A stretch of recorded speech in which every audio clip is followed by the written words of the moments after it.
Indian overseas Congress के chairperson Sam Pitroda के बयान पर बीजेपी खूब हमलावर है। पीएम मोदी हो, अमित शाह हो या अन्य बीजेपी के दिग्गज, सबने कांग्रेस को ये कहकर घेरा है कि अगर कांग्रेस सत्ता में आती है तो वो आपकी संपत्ति लूट लेगी, आपकी यानी कि भारत के लोगों की, भारत के नागरिकों की। कांग्रेस की नज़र भारत के नागरिकों की संपत्ति पर है। कांग्रेस ने सैम पित्रोदा के बयान से किनारा कर लिया है।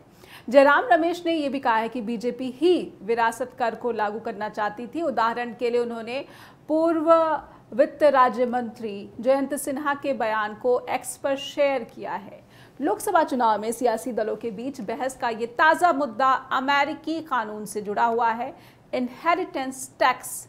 इस पर पित्रोदा के बयान का मतलब और भारत में संपत्ति की डिस्ट्रीब्यूशन, प्रॉपर्टी डिस्ट्रीब्यूशन, क्या कोई बड़ा कनेक्शन है या झूठे प्रचार का चुनावी प्रोपेगेंडा? नमस्कार, आप सभी दर्शकों का बहुत बहुत स्वागत करती हूँ। स्ट्रेट टॉक देख रहे हैं आप। आइए कार्यक्रम आगे बढ़ाते हैं। तो अमेरिका का कानून, अमेरिका का इनहेरिटेंस टैक्स, और इस पर छिड़ गया है चुनावी बहस, चुनावी मुद्दा। और क्या कांग्रेस भारत में ये अमेरिकी कानून लागू करना चाहते हैं? इसी के साथ कुछ और भी सवाल हैं जो हम चाहते हैं कि स्ट्रेट टॉक में रखे जाएं दर्शकों के सामने, जिन पर आज हम बहस करें, इसे समझने की कोशिश करें कि क्या कांग्रेस भारत में ये अमेरिकी कानून लाने का इरादा रखती है, नीयत रखती है? क्या भारत में अमीर गरीब के बीच जो खाई है, इसे लेकर अमेरिकी इनहेरिटेंस टैक्स जैसा कानून लाया जाना चाहिए, जैसा कि सैम पित्रोदा ने कहा है? और क्यों कांग्रेस ने इससे किनारा कर लिया है? क्यों बीजेपी हमलावर है? क्या भारत में प्रति व्यक्ति आय बढ़ाने पर राजनीतिक दलों की नीयत दिखती है?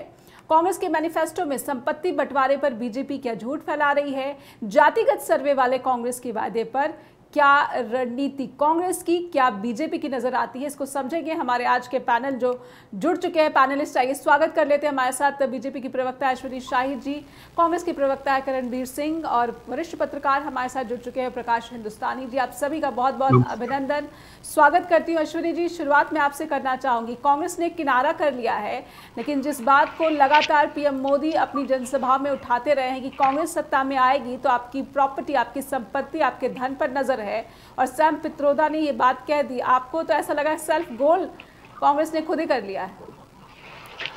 नेहा जी, देखिए, कांग्रेस जो है हर बात को ये कहती है कि उनके व्यक्तिगत विचार हैं। राहुल जी के तो वो गुरु हैं, टेक गुरु हैं। राहुल जी विदेश में जाते हैं तो उनकी सारी चीजों को मैनेज वो करते हैं, उनके सलाहकार हैं, और कांग्रेस के अंतर्राष्ट्रीय अध्यक्ष हैं।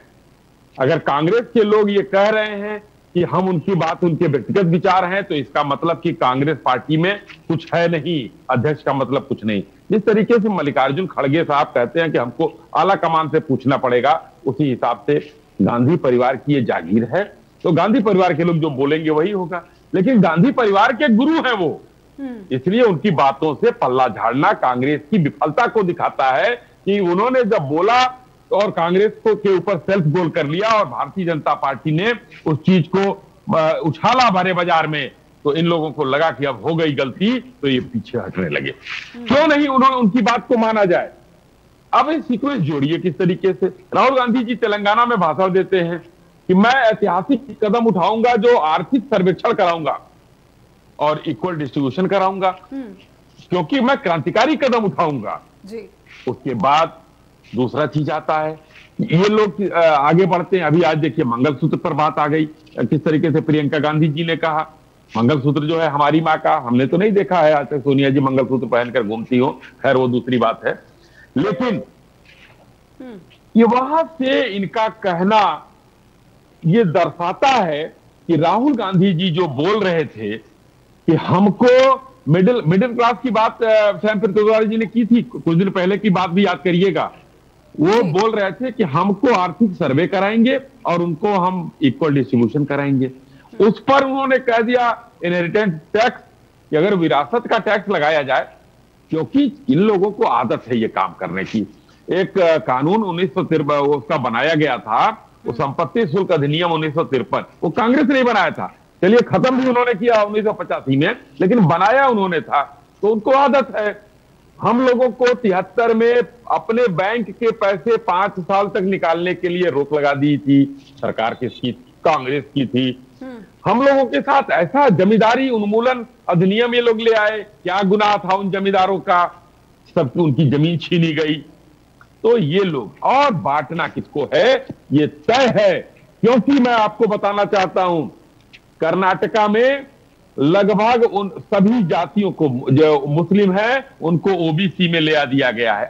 वहां एक जो है अधिसूचना जारी कर दी है कर्नाटका सरकार ने, तो बांट रहे हैं। वक्फ बोर्ड कौन बनाया था? वक्फ बोर्ड के पास 12 लाख एकड़ जमीन है आज। ये किसकी देन है? कांग्रेस की तुष्टीकरण की। और इस बात पर मुहर कौन लगाया था नेहा जी? एके एंटोनी कमेटी की रिपोर्ट 2014 में बनी थी। उन्होंने कहा था कि हम मुस्लिम पार्टी हो गए हैं इसलिए हम चुनाव हारे हैं, तो वो तो हमारे आदमी नहीं थे। उसके बाद आइए अल्पसंख्यक आयोग इन्होंने बनाया जी। अल्पसंख्यक आयोग के 6 अल्पसंख्यक में जैन भी हैं, पारसी भी हैं, बौद्ध भी हैं, बहुत सी जातियां हैं, ईरानी भी हैं, बहुत सी हैं। लेकिन ये लोग किसको मानते हैं? कांग्रेसी अल्पसंख्यक मानते हैं मुस्लिमों को। इसीलिए माननीय मनमोहन सिंह ने 2006 में उस भाषण में कहा था एससी एसटी और पर्टिकुलर मुस्लिम, मतलब विशेषकर मुस्लिम के लिए, क्योंकि अल्पसंख्यक इनके लिए मुस्लिम है। अल्पसंख्यक आयोग के 6 अध्यक्ष इन लोगों ने मुस्लिम बनाए थे, क्योंकि पारसी नहीं मिला इनको, अल्पसंख्यक जैन नहीं मिला इनको, बौद्धिस्ट नहीं मिला, ईसाई नहीं मिला, सिख नहीं मिला, तो इन लोगों को मुस्लिम में दिखता है तो तुझ में रब दिखता है, ये गाना गाते हैं। और वहां पर ये मिडिल क्लास को लूट कर उनको देना चाहते हैं। मनसा हो गई साफ, लेकिन पकड़ लिए गए बीच में, ये कैच आउट हो गए, हिट विकेट हो गए, कैच आउट भी नहीं हुए, हिट विकेट हो गए। अब कहां भागोगे मनसा पर, तो सवाल उठेगा। करणबीर जी कैसे जवाब देना चाहेंगे अश्विनी जी का?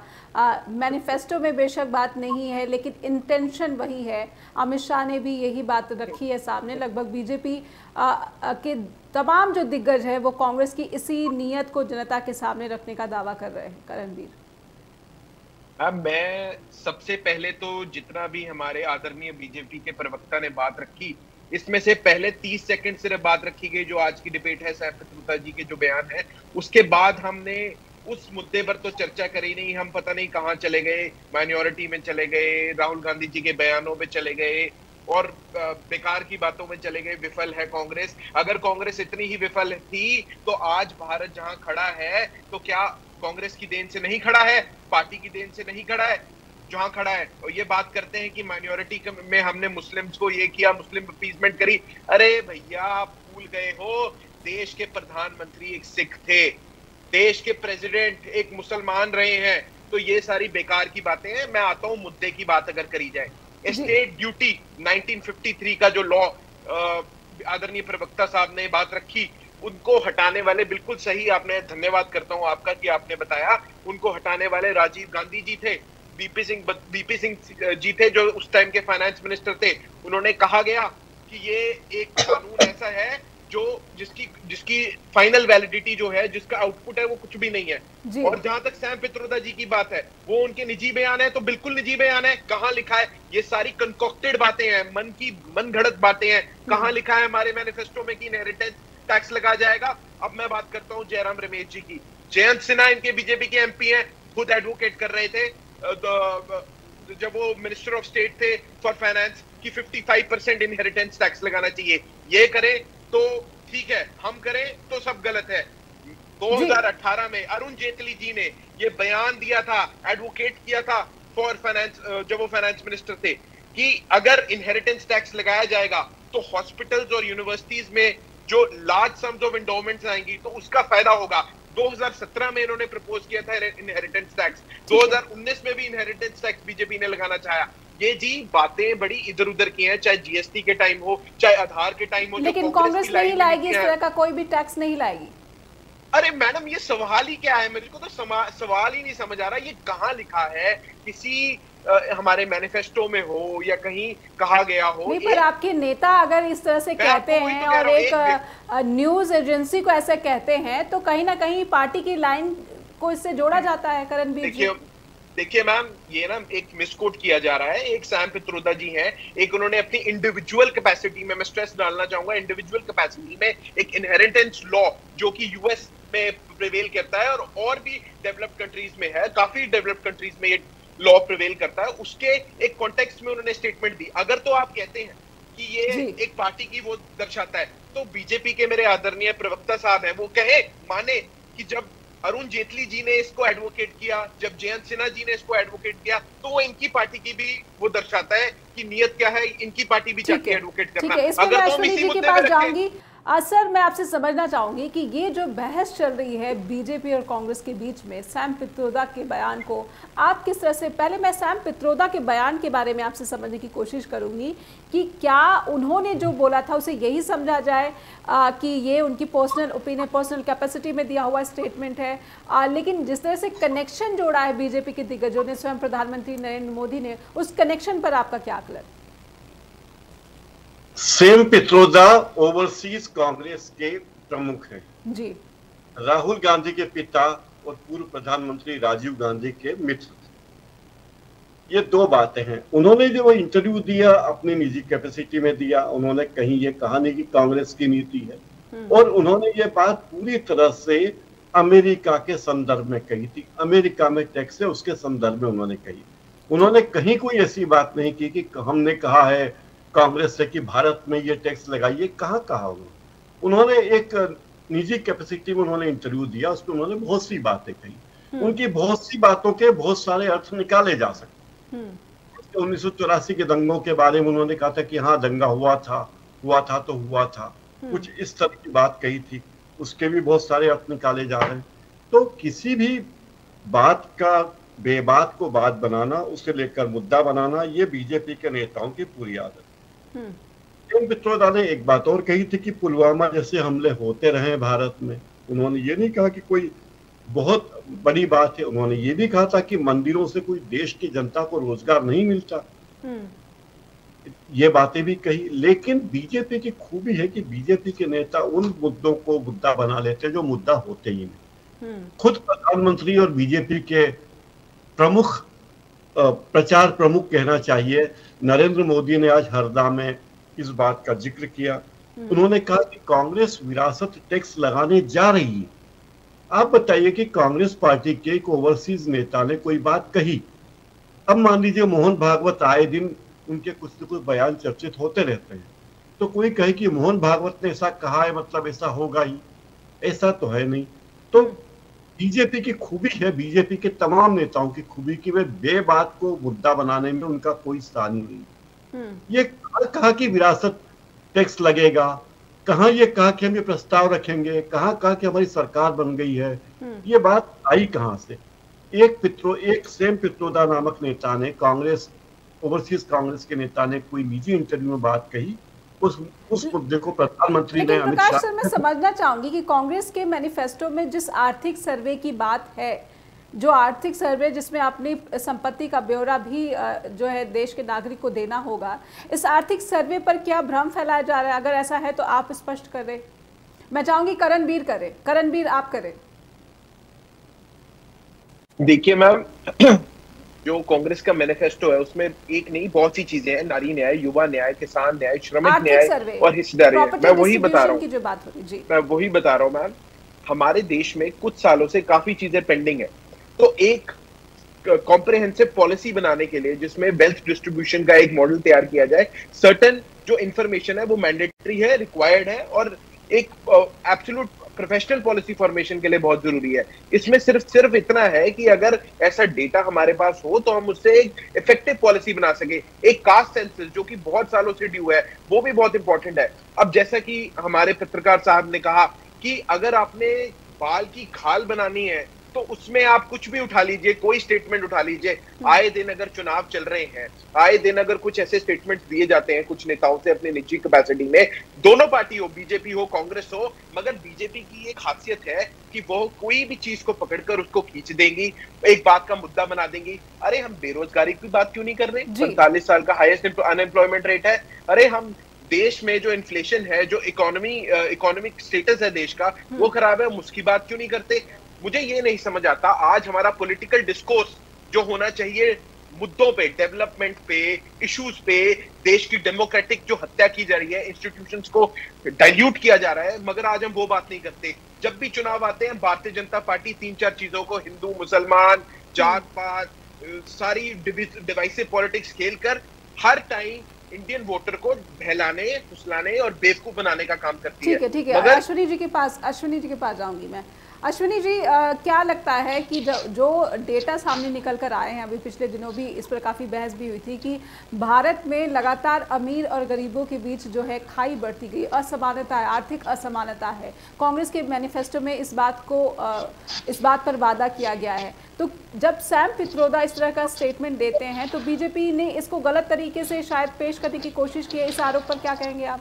क्या असमानता जी? नेहा जी, 2014 के पहले जो है भारत की आबादी हम कह रहे हैं कि 125 करोड़ रही होगी, आज 140 है, 100 करोड़ रही होगी। तो क्या सबके पास 1-1 करोड़ रुपया था? क्या सबके पास बराबर था? क्या कि आज असमानता बढ़ती जा रही है और ये बाहर की मीडिया पर भरोसा करके सब लोग करते जा रहे हैं? अरे भाई, आप यहाँ पर आप मान लीजिए कि आपका चैनल है, आप मेहनत कर रही हैं, आप यहाँ पर मेहनत से अपने 10 पैसे कमाएंगी और आपने जो है दो घड़ियां खरीद लिया, तो कांग्रेस जो है ये कहेगी कि हम आर्थिक सर्वे कराएंगे और सर्वे कराकर इक्वल डिस्ट्रीब्यूशन कराएंगे, एक मुझे दे देगी। क्यों दे देगी भाई?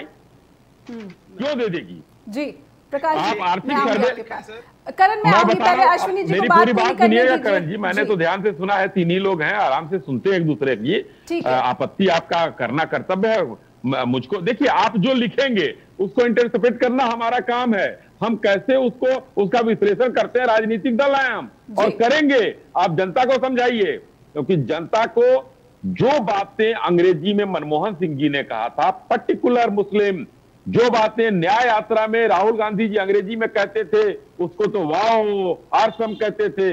इसी चीज को माननीय प्रधानमंत्री जी ने देशवासियों को सरल हिंदी भाषा में समझा दिया है और उनको समझ में भी आता है हिंदी भाषा जी। आपकी अंग्रेजी जो है समझ में नहीं आती उनको। इसलिए मैं कहना चाहता हूं कि अगर आपने आर्थिक असमानता की बात की है, इक्वल डिस्ट्रीब्यूशन की बात की है, राहुल गांधी जी ने अभी तेलंगाना में भाषण दिया, लगता है करणवीर जी आप उनको फॉलो नहीं करते हैं।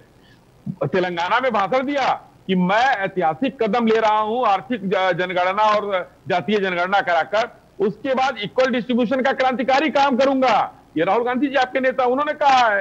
मैंने तो मैनिफेस्टो की बात ही नहीं की, मैं तो उनकी बात कर रहा हूं और उस पर मुहर लगा रहे हैं। उसी समय क्या बयान आना उनका, वो आपके इंटरनेशनल प्रमुख हैं, तो वो व्यक्तिगत कैपेसिटी में बोल रहे हैं। आपके डीके शिव कुमार के भाई व्यक्तिगत बोल रहे हैं। और मैं उसको देखिए, महत्वपूर्ण चीज है नया जी, इन लोगों ने कहा आर्थिक असमानता है, जातीय जनगणना कराएंगे, आर्थिक सर्वेक्षण कराएंगे। भाई आर्थिक सर्वेक्षण कराइए, सिद्धारमैया जी की सरकार थी, इसके पहले हमारी सरकार थी, उसके पहले सिद्धारमैया जी थे, आज फिर सिद्धारमैया जी हैं। उस पिछली वाली सरकार में उन्होंने जातीय जनगणना कराई, आर्थिक सर्वेक्षण कराया, लेकिन आज प्रकाशित नहीं हो रहा है। क्यों नहीं हो रहा है? डीके शिव कुमार जी इन्हीं के डिप्टी सीएम हैं, उन्होंने मुकदमा कर रखा है वहां पर हाईकोर्ट में कर्नाटका में कि हम डंके की चोट पर इनसे घोषित नहीं होने देंगे। और इस बात को जब हमारे संसदीय कार्य मंत्री ने उठाया था, वहां पर बोला जातीय जनगणना पर बातचीत हो रही थी, तो मल्लिकार्जुन खड़गे साहब ने वहां पर बोला इसको सदन के में, ये लिखत पढ़त की बात होती है, सदन में जो बोला जाता है सारा रिकॉर्डेड होता है जी। तो जब संसदीय कार्य मंत्री जी ने उस पर टोका कि भाई आपके डीके शिव कुमार ने उस पर रोक लगाने की बात की, तो खड़गे साहब हंसने लगे, वो तो आपकी भाषा बोल रहे हैं, ये लिखत पढ़त में है, उन्होंने रोक रखा है। तो कांग्रेस अपनी पॉलिसी डिस्क्लोज करे कि राहुल गांधी जो बोलते हैं वो सत्य, अटल सत्य है, कि उनके डिप्टी सीएम बोलते हैं वो सत्य है, या उनके ओवरसीज के जो अध्यक्ष है वो सत्य है, या उनके हिंदुस्तान के अध्यक्ष बोलते हैं वो सत्य है। ये कांग्रेस को बताना पड़ेगा देशवासियों को। ये पल्ला झाड़ने से मतलब नहीं है कि डीके शिव कुमार के भाई कह रहे हैं कि अलग देश बनाएंगे हम, डीएमके का कह रहा है कि इरेडिकेट करेंगे सनातन को। सर मैं चाहती हूँ कि आप अपनी बात रखें, आपकी बात अधूरी रह गई थी। फिर लगातार बीजेपी जितनी हमलावर है, करणवीर कुछ जवाब देना चाहते हैं, उनसे भी समझेंगे। प्रकाश सर पहले आप अपनी बात रखें। नेहा जी, जब भारत आजाद हुआ और तमाम राजे रजवाड़े भारत में मिले, तब उन राजाओं को प्रीवी पर्स मिलता था, करोड़ों रुपए उनको मिलते थे बिना कुछ किए, कि भाई आपने अपने राज्य को भारत में विलीन किया है तो ये आपको प्रीवी पर्स देंगे। एक दौर आया जब इंदिरा गांधी ने उस प्रीवी पर्स को बंद किया और कहा कि इस देश की जनता के टैक्स का पैसा राजा रजवाड़ों को क्यों दिया जाए। तब बहुत सी पार्टियों ने इसका विरोध किया था कि ये तो साथ सरकार दोगलाई कर रही है। खैर वो पुरानी बात हो गई, आज की बात करें। अगर रिलायंस इंडस्ट्रीज एक साल में 1 लाख करोड़ रुपए का मुनाफा कमाती, अगर इस देश का एक उद्योगपति गौतम अडानी 1 घंटे में 70 करोड़ रुपए कमाता है, तो गौतम अडानी की तुलना प्रकाश हिंदुस्तानी से नहीं हो सकती। सरकार को पता तो रहे कि प्रकाश हिंदुस्तानी की कमाई कितनी है या XYZ की रोज की कमाई कितनी है, 40 रुपए है, 50 रुपए है, 100 रुपए, 200 रुपए, 50 रुपए, पता तो चले। तो ये चीज होनी चाहिए। लेकिन हमारे प्रधानमंत्री की खूबी के किसी भी चीज को लेके अपने तरीके से घुमाने में उनकी बहुत विशेषज्ञता है, और इसीलिए वे बीजेपी के इतने बड़े नेता, प्रचार प्रमुख भी बने हुए हैं। कर्नाटक के मामले को उन्होंने फिर घुमा दिया, आज फिर कहा कि कर्नाटक में धर्म के आधार पर आरक्षण दे दिया इन्होंने। फिर उन्होंने कहा कि ये कांग्रेस वाले संत रविदास का मंदिर नहीं बनने दे रहे थे, वो दलित थे। उन्होंने ये भी कहा कि विरासत पे टैक्स लगा रही है कांग्रेस। ये भी कहा कि अगर बीजेपी आई तभी विकास होगा, कांग्रेस आई तो विकास होगा नहीं, ये बात उन्होंने कही। और ये भी कहा कि ईडी ये जो इंडिया गठबंधन है उसके लोगों ने तय किया कि 1 साल में 1 प्राइम मिनिस्टर रहेगा। आप ये बताइए इन सारी बातों में कितनी सच्चाई है, किस तरह से घुमा फिरा के बातें की जाती है। ये भी कहा प्रधानमंत्री, कर्नाटक में ओबीसी के कोटे में मुस्लिमों को आरक्षण नहीं दिया जा रहा है। देखिए, अगर आप इस देश में समान लोगों की बात करें, वहां की स्पेसिफिक कर्नाटक की बात मैं नहीं कर रहा हूं, मैं कांग्रेस की बात कर रहा हूं, जो इस संदर्भ में आज कही जा रही कि मुस्लिमों को आरक्षण दिया जा रहा है, तो क्या दूसरे राज्यों में आरक्षण मिला है? और उस पर भी अभी हमारे साथी अश्विनी जी कुछ कहने वाले हैं ही, वो कह रहे हैं कि उन्होंने, प्रधानमंत्री ने कहा कि मुस्लिमों को ओबीसी बता दिया है कि भाई वो भी पिछड़े हैं, इसलिए उनको आरक्षण दिया जा रहा है जी। तो इस तरह की बातें उन्होंने ये भी कहा कि कांग्रेस SC ST OBC आरक्षण छीनने की तैयारी कर रही है जी। बात एक, जब से कांग्रेस ने OBC गणना की बात का समर्थन किया है तब से OBC का मुद्दा बीजेपी के लिए बहुत जोर पकड़ने लगा है और इस मुद्दे को बीजेपी गंवाना नहीं चाहती। बीजेपी की बहुत खूबी है उसके नेताओं की कि वो पलटवार करने में बहुत आगे हैं और वो सामने वाले की बातों को, कर्नाटक के फैक्ट्स एंड फिगर्स हैं प्रकाश जी, कहीं ना कहीं बीजेपी जो बातें कर रही है उसको ध्यान से सुनने की जरूरत भी है। अश्विनी जी, मैं इससे पहले कि आपके पास आऊं, मैं करणबीर से इसका एक जवाब दे लूं प्रकाश जी का, अगर आपकी इजाजत हो तो। एक लाइन में, क्योंकि करणबीर लंबे समय से इंतजार करें उनकी बारी का। नहीं, मैं अभी एक अधिसूचना है आपको नेहा जी मैं भेज दे रहा हूं, आप प्रकाश जी को भेज दीजिएगा जी। कर्नाटक सरकार ने एक खंड में 17 जातियों जो मुस्लिम हैं और एक में 19 जातियां मुस्लिम है, एक में सभी जातियां मुस्लिम हैं, सबको OBC कैटेगरी में ले आए हैं। और वो कर्नाटक की सरकार धर्म पर, हमारे संविधान में कहीं पर कोई संवैधानिक व्यवस्था है प्रकाश जी कि धर्म पर आधारित हम आरक्षण देंगे? हमारी सरकार आई थी, हमने खत्म किया था, फिर इन लोगों ने दे दिया। अभी कांग्रेस के एक पार्षद की लड़की की हत्या हुई, सरकार उसको लव जिहाद मानने के लिए तैयार नहीं है, जबकि उस पार्षद ने चीख कर कहा है। नहीं, उस मुस्लिम से जुड़ा मसला है, मैं ये कर्नाटक की बात कह रहा हूं।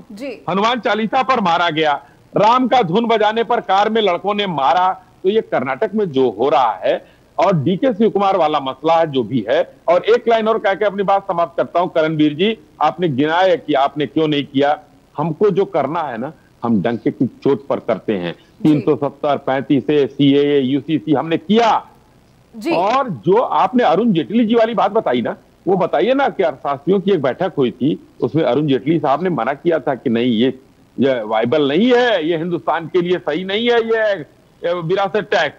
वो कोई नहीं बता रहा है, ये जरूर बताएंगे कि उन्होंने, सिन्हा जी ने क्या कहा, इन्होंने क्या कहा। आज अपनी बातों पर आप अडिग रहिए, आप भागिए मत। अगर वो सही है विरासत टैक्स तो आप कहिए कि हाँ वो हमारे ओवरसीज के अध्यक्ष हैं, उन्होंने कहा है, और नहीं तो मना कर रहे हैं, कोई बात ही नहीं है जी। जब मना कर रहे हैं तो बात वहीं खत्म नहीं हो जानी चाहिए अश्विनी जी? बीजेपी फिर इस पर हंगामा क्यों? नहीं, खत्म कैसे होगी? जब इन्होंने कहा है तो बात निकली है तो दूर तक लग जाएगी। हम तो जनता की अदालत में पहुंचे हैं ना, तो हम तो बताएंगे ना कि इनकी असलियत क्या है। ठीक है। करणबीर किस तरह से जवाब देना चाहेंगे? जिस इनहेरिटेंस जी, नेहा जी, मैं बड़े सरल भाषा में अब जवाब दूंगा। जैसे कि अश्विनी जी ने कहा कि वो बड़े सरल भाषा में जवाब देते हैं, मैं सरल भाषा में ही जवाब दूंगा। जो ये बात कर रहे हैं कि अरुण जेटली जी ने कहा ये वायबल नहीं है, डंके की चोट पे करते हैं, मैं अब बताता हूँ 1984-85 में जब हमने ये टैक्स ही अबॉलिश कर दिया, तो आपसे कई सालों पहले हमने डंके की चोट पे इस टैक्स को अबॉलिश कर दिया। ये हुई सीधी सी बात। इस डिबेट में मुझे बड़ा दुख होता है कि हमने एक भी मुद्दे की बात नहीं करी। बात हुई हिंदू मुसलमान, कर्नाटका में क्या हुआ, क्या मतलब यार हमें फैक्ट्स की बात तो हम कर ही नहीं रहे। मैं आपको फैक्चुअल फिगर्स देता हूं। इंडिया की टॉप 1% नाउ होल्ड्स 40% वेल्थ। 40% जो देश की वेल्थ है वो इंडिया के टॉप 1% में है। ये होती है इकोनॉमिक डिस्पैरिटी। ये होता है कि जो गैप है, जो इतना बड़ा एक गैप है एक रिच और पुअर में, एक अमीर और गरीब में, उसको खत्म करने के लिए आज एक मैनिफेस्टो लाता है। मगर बीजेपी के प्रवक्ता सैडली उस बात को डिस्कस नहीं करते हैं। वह बातें उठाते हैं कभी कर्नाटका की, कभी तेलंगाना की, कभी हिंदू की, कभी मुसलमान की, कभी इसको ओबीसी में डाल दिया। अरे यार, हम क्यों नहीं मुद्दे की बात कर रहे सर?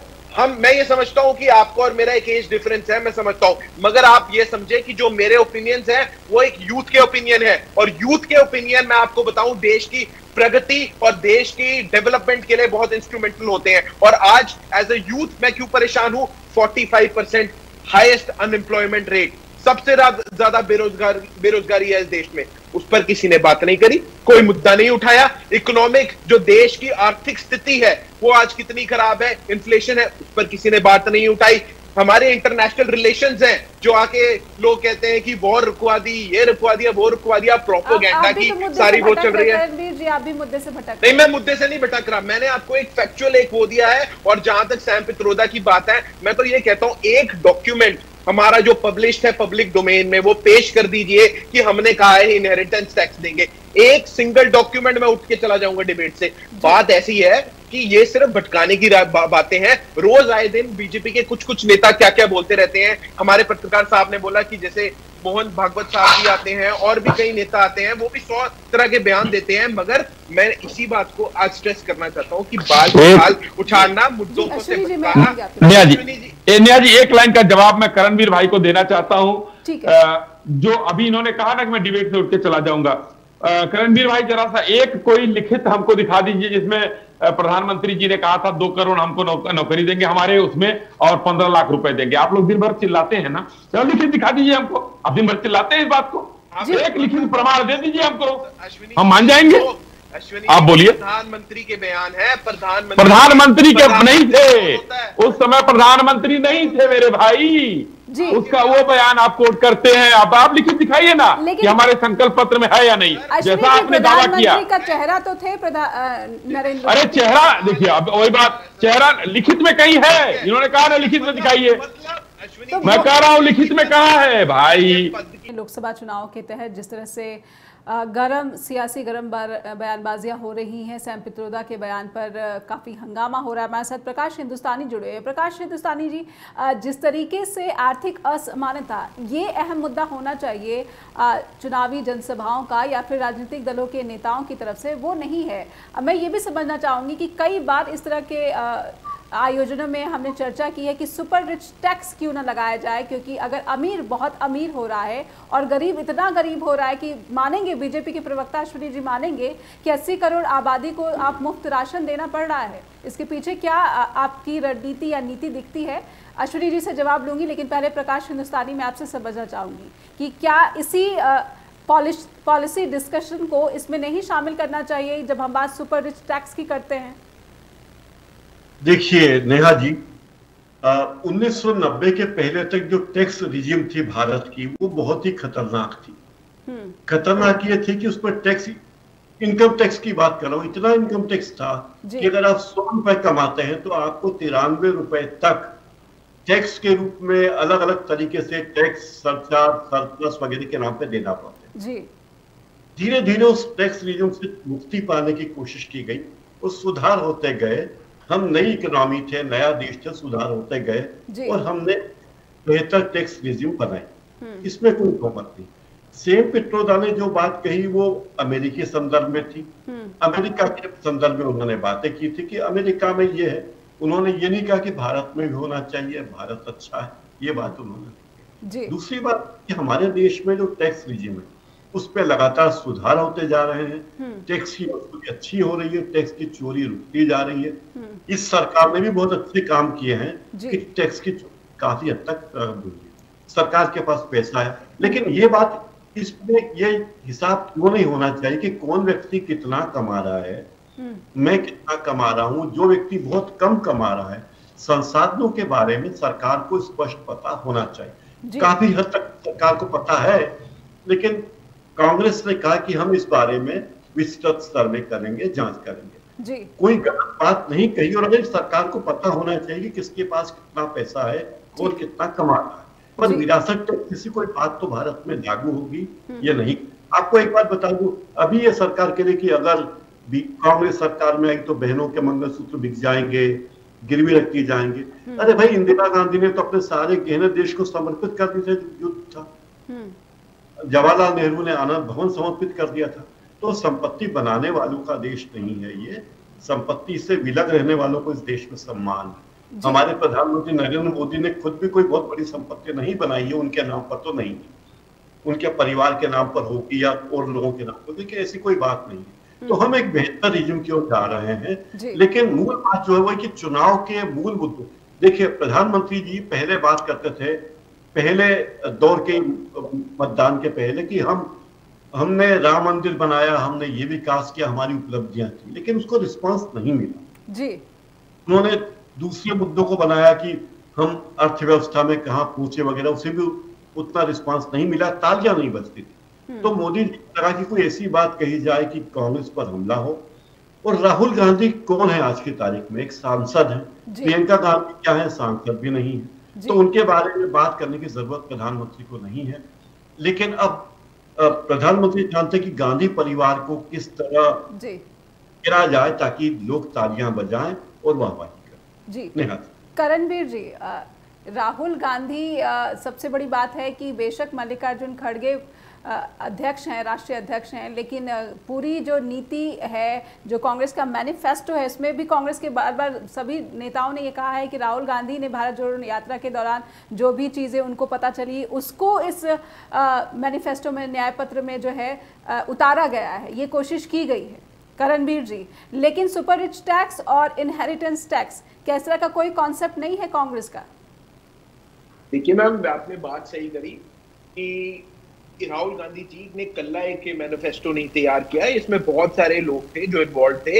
एक कॉम्प्रिहेंसिव जो मैनिफेस्टो बनाया है कांग्रेस पार्टी ने, ठीक है, उन्होंने एक भारत जोड़ो यात्रा करी, उन्होंने एक एक्सपीरियंस लिया। अगर आप देश का दौरा करते हैं पैदल चलकर तो आपको बहुत सी चीजें सीखने को मिलती हैं, बहुत सी चीजें आप जानते हैं। तो कुछ अगर उनके वैल्यूएबल सजेशंस हैं उसको लाया गया। जहां तक कि मैं फिर बात करता हूं, इनहेरिटेंस टैक्स की बात है या कुछ और भी आप मुद्दे रेज कर रहे हैं, ऐसा किसी भी तरह से किसी भी मैनिफेस्टो में नहीं लिखा गया है, ऐसी बातें नहीं कहीं पे भी। अब एक सैम पित्रोदा, ठीक है, मैं आपसे समझ लेना चाहती हूँ कि कांग्रेस का जो घोषणा पत्र है ये गरीबों के जो प्रॉपर्टी डिस्ट्रीब्यूशन की बात है, वो किस तरह से गरीबी मिटाने का या फिर गरीबी पर एक बड़ा चोट पहुंचाने की योजना बना रही है? सिर्फ और सिर्फ पूंजीपतियों को जो करोड़ों का टैक्स माफ हुआ उसके जरिए?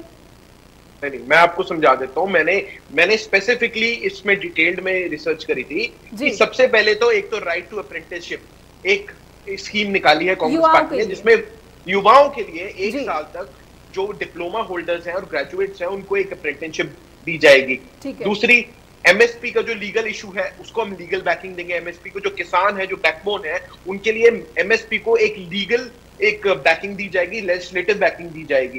दूसरी बात जो उन्होंने कही, एक नेशनल मिनिमम वेज की बात रखी गई, इसमें महालक्ष्मी स्कीम रखी गई है, 1 लाख पर एनम सारे जो गरीबी रेखा से नीचे उन परिवारों को दी जाएंगी। सेंट्रल जो गवर्नमेंट है उसमें 30 लाख वैकेंसीज हैं, उसको फुलफिल किया जाएगा।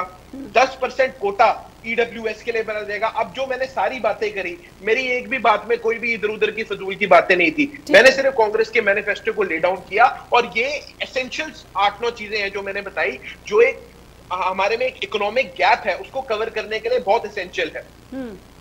तो इसके लिए ये जो आर्थिक सर्वे से पता चलेगा कि नागरिकों के पास, किसके पास कितना धन है, कितनी संपत्ति है, इसका दोबारा से पुनर्वितरण, ये जो आरोप लग रहा है ये गलत है, ठीक है जी बिल्कुल गलत है। इसमें क्या दिक्कत क्या है अगर इसको करा लिया जाए? जी Ashwini ji.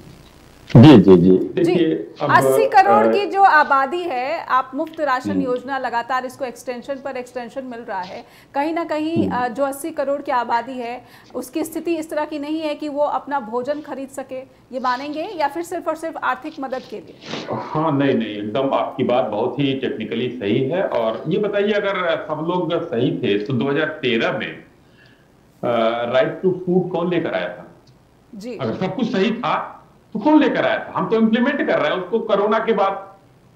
Right to food यही लोग लेकर आए थे ना 2013 में, चुनाव को पहले हड़बड़ी में लेकर आए थे। यानी कि सब कुछ अगर सही नहीं था उस समय तो उसको लाने की जरूरत क्या थी? कोई जरूरत नहीं थी उसको लाने की। हम उसको इम्प्लीमेंट कर रहे हैं। ईश्वर की बहुत खराब नजर पड़ी देश पर चाहे विश्व पर, कोरोना काल आया तो हम उसको दे रहे हैं। मगर इन लोगों के जो बात कर रहे हैं अपने मैनिफेस्टो में, कहा अभी एमएसपी की बात करणवीर जी ने कही, भाई वो तो स्टेट का सब्जेक्ट है, क्यों नहीं आपने कर्नाटका में दे दिया, हिमाचल में क्यों नहीं दे दिया, तेलंगाना में क्यों नहीं दे दिया? कुछ दिया नहीं दिया। हाँ जरूर आपने कहा था कि हम आएंगे तो महंगाई कम करेंगे, क्योंकि राजस्थान में 27% की बेरोजगारी थी, बेरोजगारी कम नहीं हुई। हिमाचल में 6 रुपए पेट्रोल के दाम बढ़ा दिए आते ही, वहां पर घोषणा की कर्नाटका में आते ही 3-4 रुपए पेट्रोल डीजल के दाम बढ़ा दिए, बिजली के दाम 3-3, 4-4 रुपए बढ़ गए दोनों स्टेट में। ये इन लोगों ने किया, घोषणा पत्र में लिखते तो खूब बड़ी अच्छी अच्छी बातें। इनका जो घोषणा पत्र है वो घोषणा पत्र होता है लोगों को लॉलीपॉप देना। भारतीय जनता पार्टी का संकल्प पत्र है वो देश को आगे बढ़ाने की बात करता है, देश के लिए विकास की बात करता है। और अभी करणवीर भाई बहुत सी चीजें गिना रहे थे जी। भाई, हम तो फ्रेजाइल 5 में हुआ करते थे, आज टॉप 5 में है। पीपीपी जो है हम तीसरे नंबर पर है, मैन्युफैक्चरिंग में तीसरे नंबर पर है। आज हम जो है क्या कहते हैं इंफ्रास्ट्रक्चर में दूसरे नंबर पर है। आप कहां की बात कर रहे हैं प्रभु? देश कहां से कहां चला गया? आप करेंगे क्या? आप जो कौशल विकास योजना की बात कर रहे हैं हम चला रहे हैं उसको। आपके मंत्रालय में कौशल विकास मंत्रालय भी नहीं होता था आपकी सरकार में जी, मैं उसका भुक्तभोगी हूं। हमने देखा है कि मेघालय में कौशल विकास के नाम पर कोई पैसा ही नहीं रहता था, मैं खुद गया था किसी चीज के लिए। तो ये चीजें कांग्रेस न कहे। कांग्रेस ने क्या कहा राजस्थान में? सुनिए इनके मैनिफेस्टो की मैं बात कर रहा हूं। राजस्थान में किसानों के ऋण माफ करेंगे, उसके बाद आर्थिक क्यों भिजवा दिया भाई? हनुमानगढ़ में जब वही किसान जब वो कर रहे थे, प्रोटेस्ट कर रहे थे, तो उनको लाठियों से क्यों पिटवाया भाई? ऋण माफ कर रहे थे ना। आप एमएसपी और किसानों के बड़े हितैषी बनते हैं। दिग्विजय सिंह ने जो है 27 किसानों की हत्या करा दी विदिशा में। क्या कहा है आपने? जी आप ही के लोग थे ना। अश्विनी जी समय समाप्त हो गया, लेकिन मेरे मन में एक जिज्ञासा जरूर है कि बीजेपी अपने मैनिफेस्टो की कम, कांग्रेस के मैनिफेस्टो की बातें ज्यादा करती है। इस पर एक लाइन में हमने जी अकेली पार्टी है जिसने अपने मैनिफेस्टो के 95% चीजों को पूरा करने का काम किया है। ठीक है, और फिर आने दीजिए, सरकार हमारी आ रही है, फिर देखिए अब जो बचे हैं सब करेंगे हम। चलिए आज प्रधानमंत्री ने स्पष्ट कर दिया कि 400 पार उन्हें क्यों चाहिए। करणवीर एक लाइन में बिल्कुल संक्षेप में आपसे जवाब चाहूंगी, क्योंकि आप कुछ कहना चाह रहे हैं, फिर समय समाप्त हो गया इसलिए इजाजत लेना चाहूंगी। मैं मैम कहना तो बहुत कुछ चाहता था, मगर अभी समय की कमी के कारण मैं सिर्फ ये कहना चाहूंगा, सारे अश्विनी जी मेरे आदरणीय बड़े हैं मुझसे, मैं इनसे हाथ जोड़कर सिर्फ एक विनती करता हूं कि कभी आकर मुद्दों की बात भी करिए, अपने 10 मैनिफेस्टो की बातें बता देना जो आपने निकाला है, और ये बता देना कि आप क्या कर रहे हैं। अश्विनी जी ने मुद्दे की बात की है करणवीर जी, राइट? हाँ 2000 बिल्कुल बहुत मुद्दे की बात करिए, 2013 की बात करिए, 2024 में खड़े हैं, 10 साल से आपकी सरकार है, अपनी बात करिए। टॉप 5 इकोनॉमी की भी बात कही है, बहुत सारे मुद्दे हैं जिस पर बात की लंबी हो सकती है, लेकिन समय समाप्त हो गया। तो बहुत बहुत धन्यवाद करना चाहूंगी प्रकाश सर आपका, करणवीर जी आपका और अश्विनी जी आपका भी आभार कि आप सभी ने अपना कीमती वक्त दिया स्ट्रेट टॉक के लिए। और दर्शकों से अनुरोध करूंगी कि आपको इस कार्यक्रम से जुड़ी कोई भी शिकायत हो या फिर सुझाव हो तो आप हमें लिखना, ईमेल लिखना ना भूलें info@justbroadcasting.com और neha@justbroadcasting.com पर भी। धन्यवाद।